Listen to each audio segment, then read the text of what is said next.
Hello, hello, my hey, I got something to say, people. For the women and the men that support us around the world, I hope you had a happy, happy Mother's Day. Whatever you did. Somebody said to me, by the way, before I get into it, let me just introduce to a woman that I fell in love with who was sitting next to me at, I think it was Wake Up Winning event. Sharon, Yes, weren't you? And I was yes, like, oh my God, you have to be on my show. So let's bring in Sharon right now. How are you, Sharon? I am optimistic, positively setting goals, yelling at my little pugs right now who are making Where's noise your in the pups? background.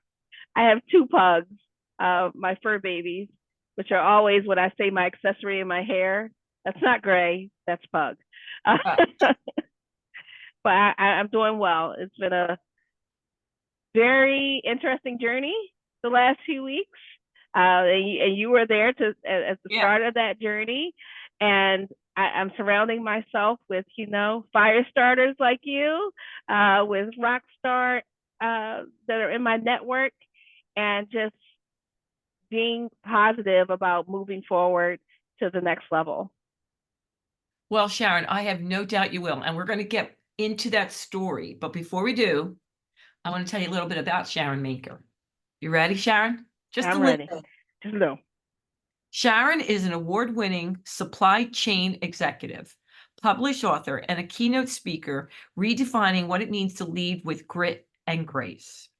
As a founder and CEO of the Maker Group, she empowers professionals and small businesses through strategy, storytelling. That's where it came from, and unapologetic resilience. A mom motivator and voice for equity, Sharon builds bridges between purpose, performance, and everyday. So, just a little story. It came over my Zoom. Sharon is here unapologetically. And at first I thought, wait, could she not make it? And I didn't read through. It was so cute. Oh, you know what? And forget to even change that. So my social media handle is unapologetically Sharon, Oh, and I and love that. so I keep that on things. And one, because it's a reminder to myself Yeah. to stop apologizing for being in a room, and it's a reminder to myself that you can, you will, and you must be yourself Yeah. unapologetically. I love that. So it leads us into the one statement you wanted to tell women around the world and men that support us, which is stop shrinking to fit into places you were born to elevate. Your presence, voice, and power are not up for negotiation. I freaking love it. I've never heard it say that way. I kept saying, stop shrinking to fit into places you were born to elevate. Like, freaking yeah. So let's get into more why you picked that and why it's so important to you. Because I'm thinking there were times that you did that. And you're, like you said, you want to remind yourself, not anymore, baby. There were decades that I did that. Oh, There were I have been in corporate America for over 24 years, right? And a lot of times you shrink to make people comfortable. And I got used to that. I got used to, oh, well, I don't want to come off overbearing or intimidating. So I'm going to, shrink down, and I'm not going to add my voice to the conversation because I don't want them to think I'm a know it all. I don't want them to think that me speaking up and being the voice of dissent in something that we're going to do is me being negative, or I'm shrink down to just make others comfortable when I knew I had something valid to say or something valid to give to that situation. And so it took me a long time, a long time to realize that shrinking hurts. Ooh. Now, for someone that's only 5 foot in stature, I know I appear very tall here, right? But that is seen you is in person. I've really seen you in important, person. right? Right? Because I would choose to not say something and hold it in, and it would fester, right? And Yeah. what I learned over the years, there was a book called The Body Keeps the Score. Oh yeah. I got several And copies. I didn't know what that meant till I knew what that meant, Mm. on a personal level. And my body literally started to break down from the stress of internalizing and shrinking and being what they wanted me to be and going against what I felt was either right or ethical or, the Yeah. right way to go. And I would hold it in. And in holding it in, I had to start this whole self care discovery journey because it literally physically made me sick. Oof. And so, this journey that I'm on in this season of my life is about healing, it's about recovery, it's about joy, and it is about not allowing other people to dictate where I should be or where I could be. Ooh. I love that. And I love that book. And so many people said it to me. They're like, I'm like, okay, I'm good now. But it's, A therapist gave me that book to read when they were like just looking at the situations I was going through, and I was like, well, and then I was having this pain and that pain, and I was like, I don't know what's going on with my body, but something's going on, and it turns out it was just the environment that I was in, yeah. and you begin to learn to set boundaries without guilt. And so when I say to stop shrinking, it's because I let other people set boundaries for me. Mm. And then I felt guilty if I had to say no, or if I had to say, I can't do that, or I won't do that. And that's a difficult thing to master, but it speaks to emotional intelligence and the power of discernment, right? Mm. Because I've had enough experience in corporate supply chains, for publicly traded companies, and working with suppliers around the globe and around the nation to discern whether something is going to be a good strategy or not a good strategy. Yeah. Yeah. But also the power of being able to speak up and respectfully say, you need to go in this direction versus this direction without guilt is something I struggle with because I felt guilty for interrupting their plans that they wanted to do. Or I felt guilty because I saw the core values differently than they did. And it's subjective sometimes, how people are going to interpret things. But at this point in my life, Mm. I'm in that season where I'm not doing that. I'm protecting my peace like it is sacred. I am protecting my circle like it is sacred Mm. because the circle of women and men who have poured into me so deeply by either showing up and coming and snatching me and saying, get out the house. I'm not going to let you sink into this depression because you're in so much pain. Or the women who have just come and said, hey, you can do this. You can move forward from this. You can recover from this. The people who have prayed over me, the people who have just come into my life and was like, hey, Mm. saying my name when I'm in the room, right? When I'm at that table, like we were at that table at that breakfast, and Mary said my name, and it was like, yes, and I answered that call that day.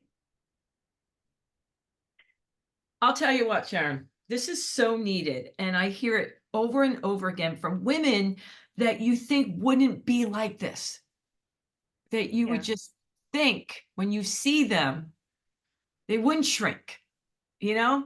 And yeah, yet, over and over, expressing themselves in different ways, I find people telling me, especially once their children are grown. I don't want my kids to do that. Like, I don't want to pass that on to my kids. Like, I got to stop this. Yes. And And I have teenagers.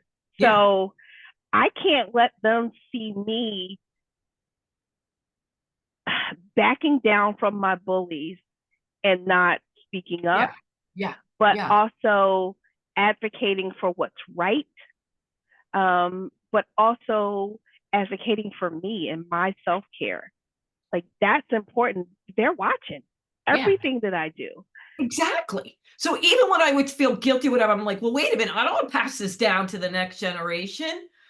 Would Yep. I want them to, when I look at myself, no, I don't want them to be like that. No, no, no, No. no, no. All right. So let's back up a little bit because we were mentioning that you just so happen to be sitting next to me at the NABO, National Association for Women Business Owner table. And we were at Wake Up Winning, shout to Michelle Snow.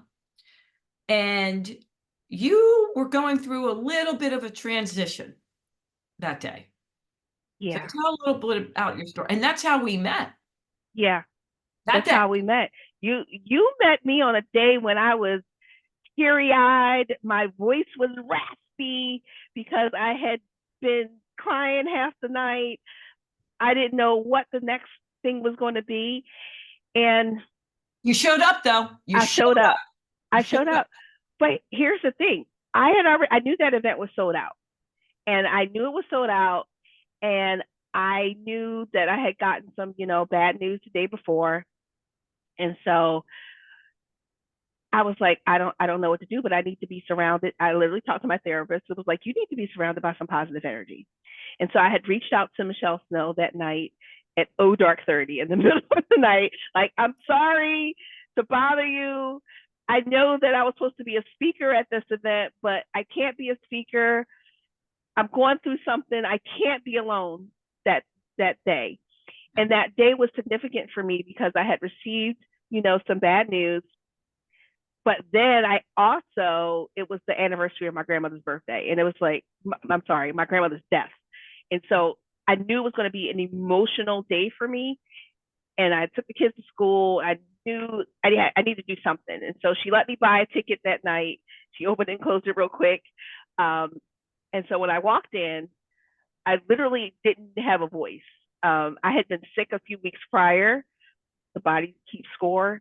My body was literally making me sick every day. And so I'm, knock on wood, grateful to be healthier today. But at that moment, when the first thing Michelle Snow said was, the TEDx organizer is here, and two businesses are going to have the opportunity to pitch to TEDx.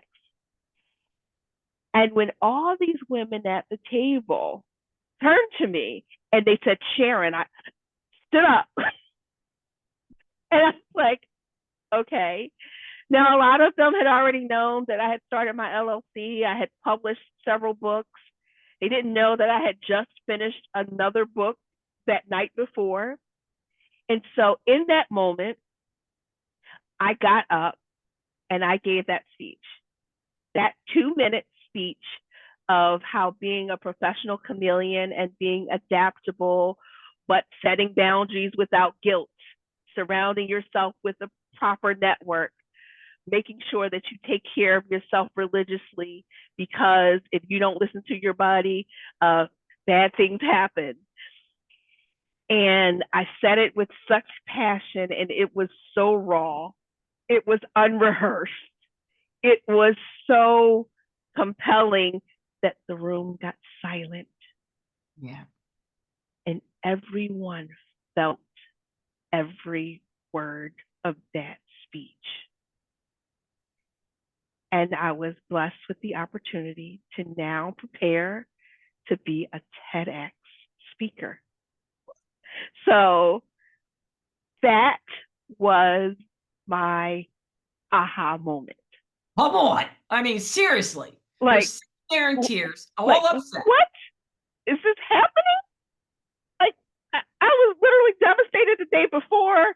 I could barely talk that morning, and this happened. And you know what else happened, Sandy? Right before we left. The TEDx organizer calls me over and he was telling me how moved he was by my speech. And he calls over someone. He said, bring me a bag. And I'm sitting there like, this is weird. What's going on? And they brought him over a bag. And he said, I want you to know that I want you on that stage and that you're going to be on that stage. So with such affirmation that I'm going to take everything out of my branded TEDx speaker bag and I want you to walk around with it as we prepare you to be a TEDx speaker. And the tears started coming down my face. And the way I praised God and the way that I was just grateful at that moment. And I have my TEDx speaker book bag that I'm now walking around with as I prepare for my TEDx training and my TEDx talk as a professional chameleon. It set the tone for this next stage of my life. You know, it's such a valuable lesson for us all. And I'm so glad you shared that story, that you could have easily not shown up for that event at all. But you really did take a leap of faith. I mean, you really did. And you know what? It was 13 minutes from the house. So this is what I said. First of all, I was initially supposed to be a speaker at that event, but because I was out sick, I couldn't do that. But what I knew was both my therapist and my husband said, you better get out this house. You better do something positive. Surround yourself with somebody that is going to give you some good energy. And so because I called the organizer and said, listen, I would be remiss if it's 13 minutes from my house for me not to come and at least support you and sit in the background and cheer you on. So I had to, that's what I do. That's my ministry. I advocate, I cheer on my friends. I am there to support them. My network is vast. Hey, what you need, what you got, I'm here to support. If I know of resources, I'm here to support. So I could not be there just to support, but the fact that it turned into an evolution in my life, and it has been moving me forward. I've done a novel pop-up shop. I have been to several different events with several novel members. This was only a few weeks ago. Yeah. Yes, I know. And I'm gonna give you just another. I'm gonna try to say this without crying. Another piece of joy that has come out of all of this. I told you that day before I had got some bad news. That day, it started out gloomy and turned into a bundle of joy and direction. And then a few days later, I found out that I didn't have cancer. Oh. So when I tell you, and when I say to people that God has a plan for me, and that the stress that I was under, dealing with toxic people, places, and things, is stress can kill. But the fact that the doctors all cleared me days later and was like,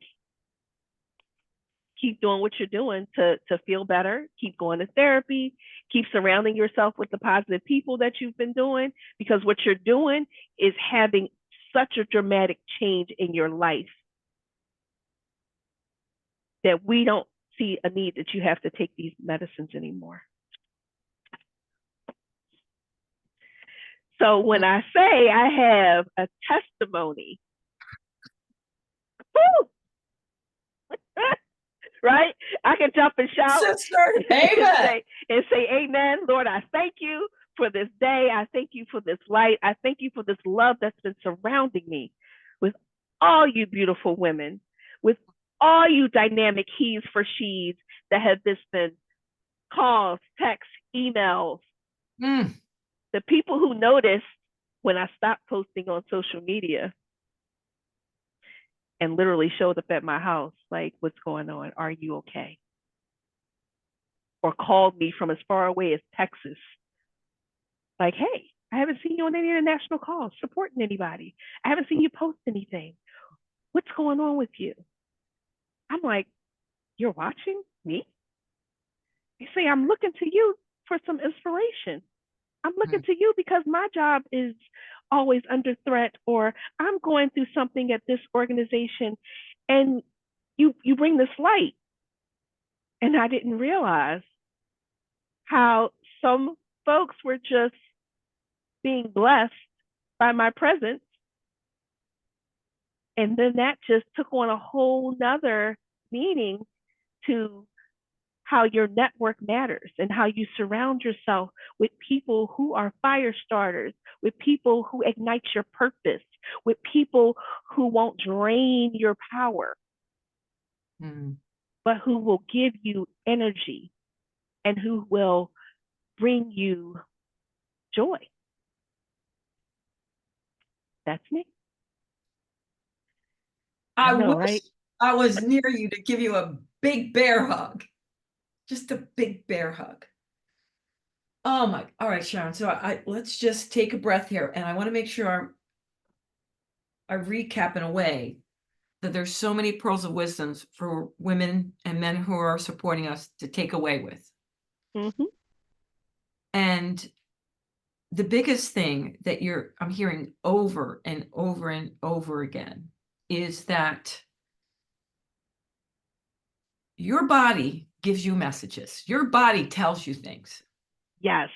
Your body is sending signals to you. And it's really a blessing to say what's going on. And it's brilliant and it's amazing and it's a gift. And when we listen to it and we stop to even just take 10 minutes a day to invest in ourselves, I saw it in self-discovery. Yeah. We don't have That's why I wrote my first book, my self-care journal, What's Silly Grit.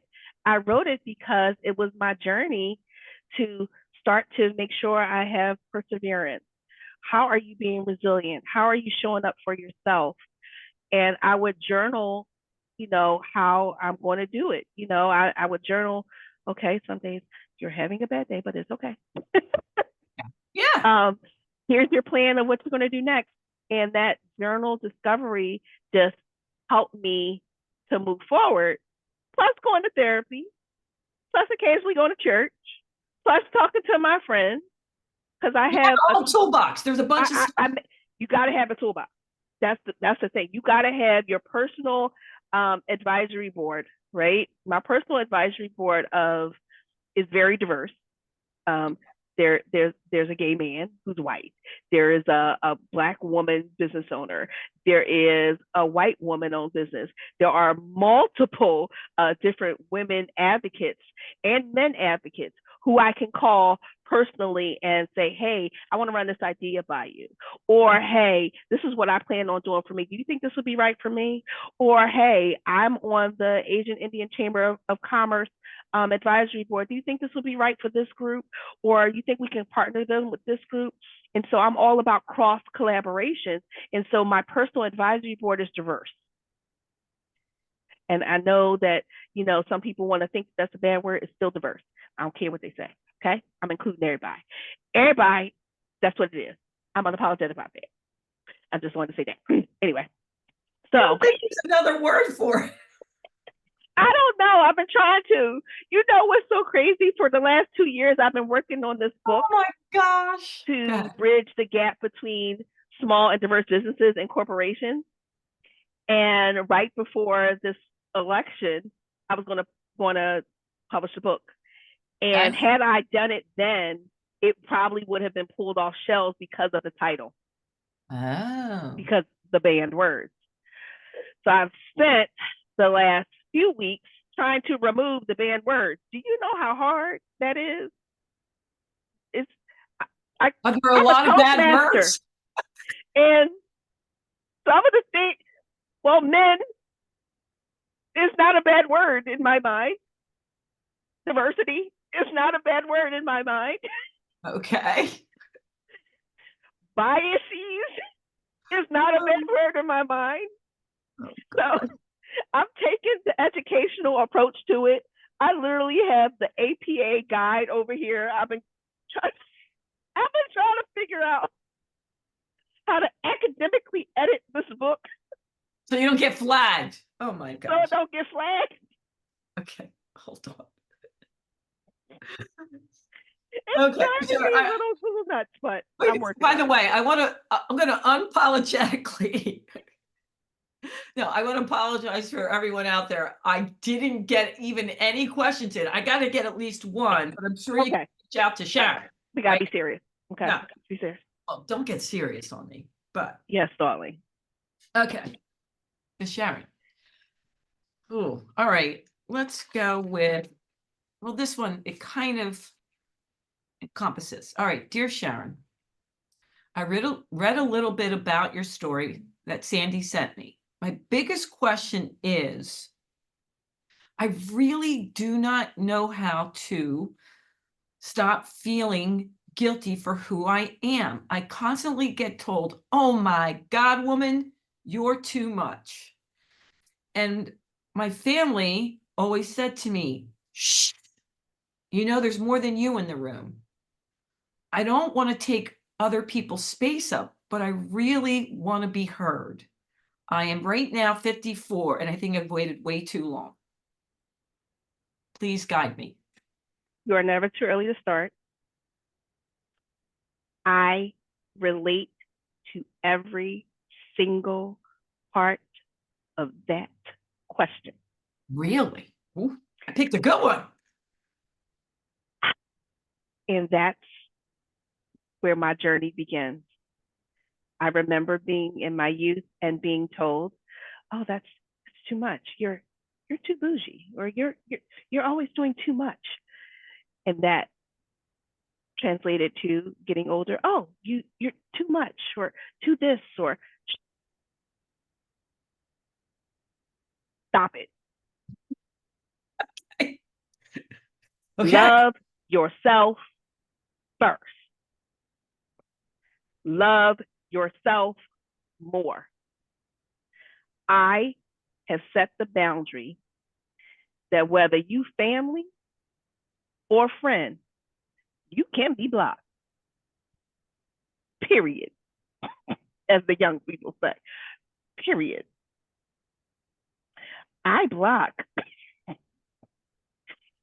people intentionally when they have done or said something that offends me, whether it is about Intentionally. me, I love that. I've done this. around me, or to someone in my network that I care about.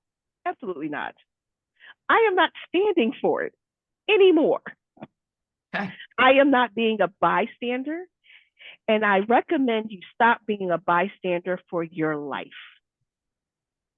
because I was a bystander for my life and letting other people dictate when I should speak or be quiet, or when I should love myself. Mm. I would feel guilty because they wanted me to do this, or my husband wanted me to do that.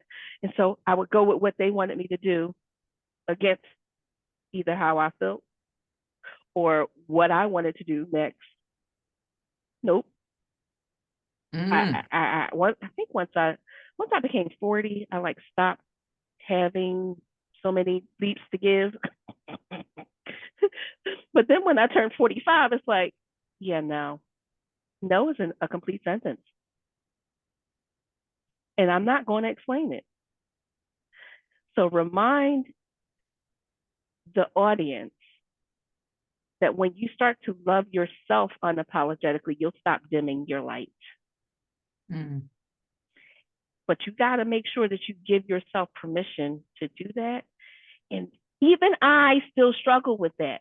And that's why I go to therapy, right? I was going to say, I That's why I go to therapy. I still go to therapy every week. It's important. It's an important part of listen. me dealing with trauma. It's an important part of me dealing with how I'm going to navigate. Some days I'm entirely bubbly and optimistic. And then other days I'm like sad and feeling dread, and I need to be pulled out of that. And that's because I'm human like everybody else. Mm. And so allow yourself each week something that pours into you. Yeah, yeah, yeah. And I want to make this big and bold. Just because you've made this decision, it doesn't happen overnight. Look at what Sharon is saying to you. She has her team of friends. She has her posse. She has those people. She's also going to therapy. She journals. She knows which people to block, which are not giving her that positive energy. Yep. And you also, you know what you need in that day. Yes. And let's see, my thing for today. So I went to a woman-owned shop at Elkins Park, right? And I got some crystals. Ooh. And so every day I grab a different crystal that for energy, right?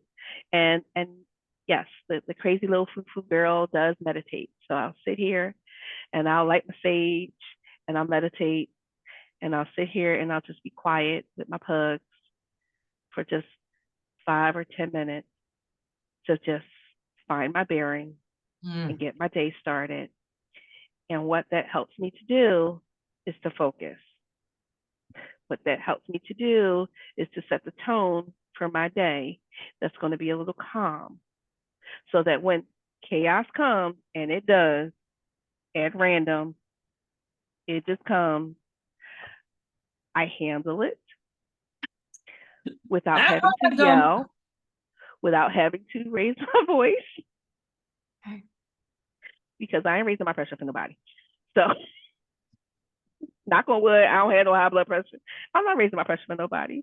And people like, well, why do you just stare at people sometimes? Because, well, time is money. And I ain't wasting my voice for nobody. Because you got to realize, for a few months, I was getting sick every day, and my throat was literally hurting because I was so sick because of the environments that are around. And then I was trying to change to mimic what they wanted me to be, or what people wanted me to be, going against my natural self. Yeah, I ain't doing that no more. Love yourself more every day, but allow yourself the grace to be okay when some days you're not okay. So important. All right, Miss Sharon, what's next? You told us a little bit. So what are you up to? Okay. All right. So that's what I did. So I'm also really like techie and geeky, right? So my undergrad is from Drexel University, and I have in communications and applied technology. So I took that IT skill that I have and started building some platforms, right? So I have three things that I'm launching, and then another thing on the horizon. So my three things that I'm launching: I have launched a youth leadership workshop series based off of my children's book, Lily from West Philly. So Lily from West Philly, a motivational story for kids, teaches kids about resilience and being an entrepreneur and pursuing education in their dreams.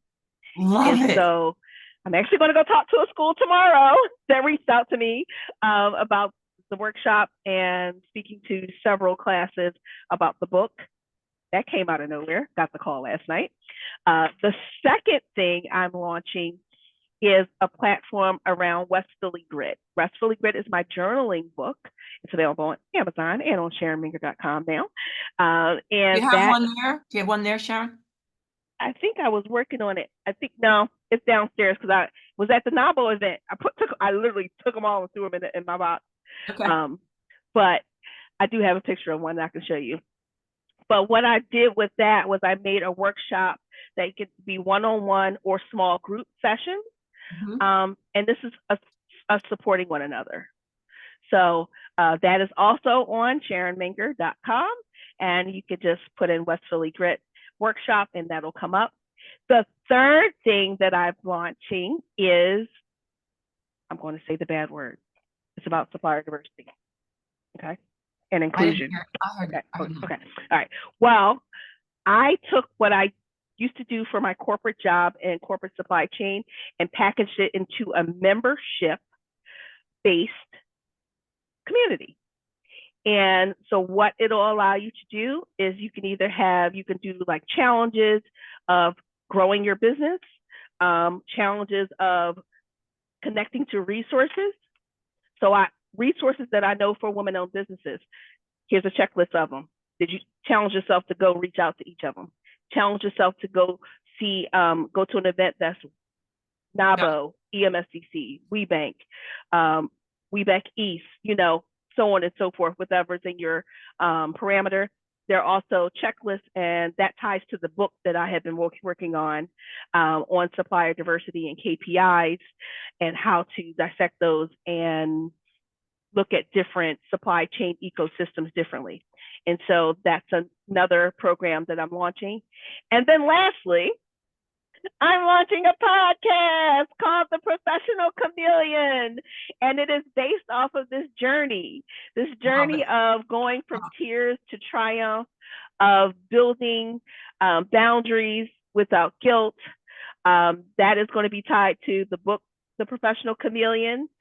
The book, the podcast, and the TED Talk are all branded The Professional Chameleon, which is being adaptable, but making sure you're not losing yourself. And so we have 52 episodes that will be airing weekly.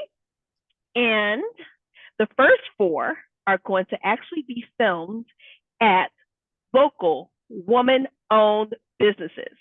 So those businesses have already agreed to let me come there and film that podcast episode there. For me, these businesses have been a part of my journey as I've been healing and resetting. I call the journey the resilience reset, because I had to reset my mind and my body to get healthier, to get stronger, to get more faith-filled, to get right. So the Professional Chameleon podcast will be airing next month, and I hope that people join in. This is my first time ever doing a podcast, so I'm just learning and figuring it out, but I'm growing that, and I'm repositioning my brand. My company, which is called Advocating for Change Partners LLC, is being rebranded to the Manker Group. However, my tagline will still be Advocating for Change Unapologetically. I love it. This is my trademark, and I'm keeping it. So I did a lot of work during the pandemic to get that trademark, and I didn't know what I was doing. It's gorgeous. I love that. I love that. That is my trademark, and I'm going to continue to advocate for small and diverse businesses nationally and globally. And I don't really know if I'm ever going to stop, because that is my ministry and that is my passion.